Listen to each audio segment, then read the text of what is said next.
Come on, I know you know your shot. You know your shot. So why is it you hit so consistently one game and then the very next game you're bricking all your shots? Don't let them fool ya. We finna talk about 2K's hidden latency. Now, I've been playing 2K long enough to know that we've had experiences where you were like sliding from one end of the court to the next end. It dead felt like you was on ice skates out there. But I've noticed in 2K23 that it's not nearly as noticeable for other players to see it on the court. But how did 2K eliminate all that sliding? You guys remember in 2K21 in the beginning of the year when you got online, it was so choppy, barely playable? The only indicator in NBA 2K23 that you're experiencing high latency or lag is that you're unable to time your shot correctly. And let's talk about the defensive end for you lockdowns out there. When the game is responsive, you're heavy in those passing lanes, getting a bunch of passing lane steals. You're able to poke the ball loose when a ball handler goes in the direction of a 99 steal. But if you guys get in a game with high latency, you lockdowns can't get one passing lane steal. Every animation is just a little too late. You guys end up swiping through a ball handler's body instead of getting that steal. An indicator for interior defenders. Surely on your screen, it looks like you got a great contest and that should be a block when he drives into the paint, but unfortunately no contest, and 2K labels it wide open. What I'm proposing here is that 2K has hidden latency from us. We're unable to tell if we're going into a game with a super high ping, which will in turn give us an extreme amount of latency during our gameplay. And one thing that really irks me about that is that we're out here paying for Gatorade boosts, paying for shot boosts or skill boosts. How do we pay to increase our skill and take that into a game that clearly puts us at a disadvantage against our opponents? From what I understand, the 2K servers operate on a host system, so somebody in your gameplay is hosting your online experience. And because I'm a veteran of the game and noticing that in previous versions of 2K, older versions of 2K, we were able to see that latency and lag. In 2K23, we cannot see that latency and lag. So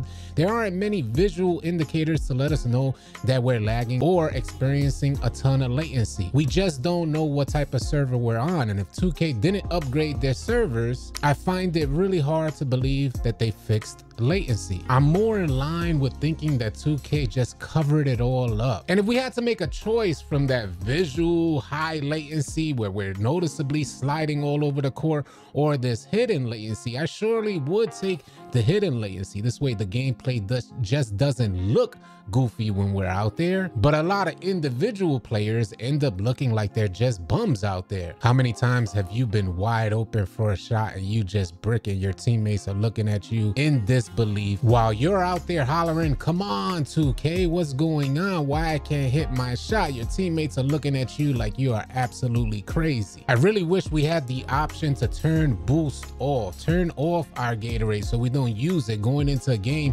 with extremely high ping rates or extremely high latency. I wish 2K would tell us what type of game we're going into so we can actually compensate for the latency or make the choice to go into a game with high latency. If you guys don't know what I'm referring to the option that Call of Duty has for all its players. If you guys ever played Warzone, you could actually back out the lobby if you see the lobby going into a high ping rate or high latency. And because every NBA 2K player damn near has to pay for each game that they go into. And by the way, I want to add that the house always wins. 2K always wins, as the return on your investment does not cover what you put into the game spending money on boost and Gatorade. At some point, something gotta give. There needs to be an acknowledgement of 2K about these individual gameplay servers because we're spending money for each game. Imagine spending money on shooting boosts and you go out there and shoot 1 for 8, even though you've had multiple games over and over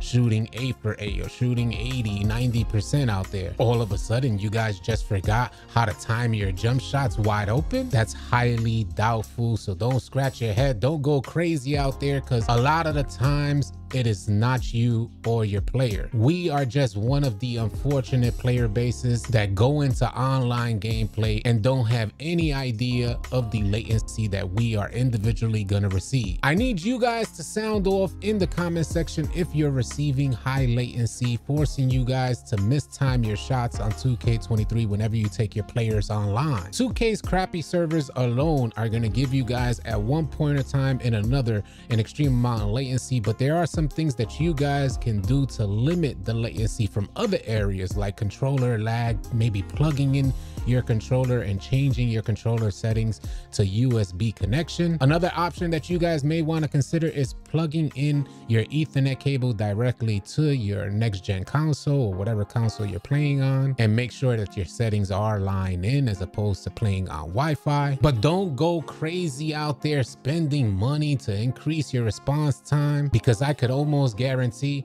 that you'll receive latency just from 2K servers alone. We all just want to be better players on 2K, but man, sometimes 2K just makes that extremely difficult for us. If you guys got more ideas on how to combat 2K server latency, sound off, let our viewers know in the comment section below. Thank you so much for tuning in. Y'all be sure to keep it locked right here at AllCity Live TV, because we got a bunch more NBA 2K23 news, information, and updates coming your way. Drop a like, drop a sub on your way out. I'll catch you guys on the next video or live stream. Easy, y'all.